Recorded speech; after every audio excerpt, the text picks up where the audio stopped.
ఇది నోని అండి, ఇది క్యాన్సర్ రెసిస్ట్ చేసే నోని. ఇది నోని చెట్టు. ఇది అద్భుతమైన చాలా విన్నాం నోని చెట్టు గురించి. ఇదేనమ్మా నోని ఫ్రూట్. అంటే ఇప్పుడు దీని ఎట్లా ఉంటది గ్రోత్? చాలా టైం పడుతుంది అంటారా? ఇది కూడా 2-3 సంవత్సరం నుంచి కాపు వస్తుంది. పళ్ళు 2 రకాలు ఉంటాయమ్మా, table fruit and juicy fruit. ఇది జ్యూసీ ఫ్రూట్ అండి. మామిడి, సపోటా లాంటివి టేబుల్ ఫ్రూట్స్. ఇదిగోనండి, ఇది దీన్ని ఏం చేయాలంటే పల్ప్ జ్యూస్ తీసుకుని ఆ జ్యూస్ని వెసన్స్ లాంటివి వేసుకుని, పంచదార వేసుకుని, తేనె కానీ వేసుకుని జ్యూస్ తాగాల. టేబుల్ ఫ్రూట్గా పనికిరాదు. ఇంకా పెరుగుతుందండి బాగా, 100 గ్రాములు 150 గ్రాములు ఆ సైజు పెరిగింది. ఇది ఇంకా ఉండాలండి, ఇంకొక 20 రోజులు ఉండాలా.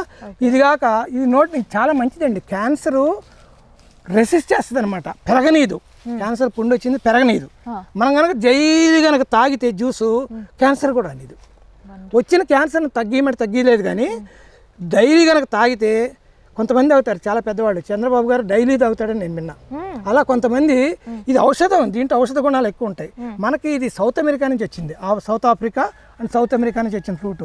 నేను 10 ఏళ్ళ నాడే పెట్టాను ఇది. అంటే ఇప్పుడు ఇది చెట్లోనే మాగిన తర్వాత తీసుకోవడం బెస్టా? కొంతమంది అంటే తీసుకొని మనం లైట్ మాగా ఉండాలండి, చెట్టు మీద కొద్దిగా పండాల, చెట్టు మీద పండాల, కొద్దిగా లైట్గా పండాల. పండిన తర్వాత తీసి ఒక స్పూను గుజ్జు వేసుకుని, తర్వాత ఏదైనా వెనీలా లాంటిది కలుపుకుని మంచిగా, కొంచెం మెడిసినల్ వాల్యూస్ కదండి, కొంచెం ఔషధ గుణాలు ఉన్నది ఇది కాబట్టి కొంచెం ఏదుగా ఉంటుంది.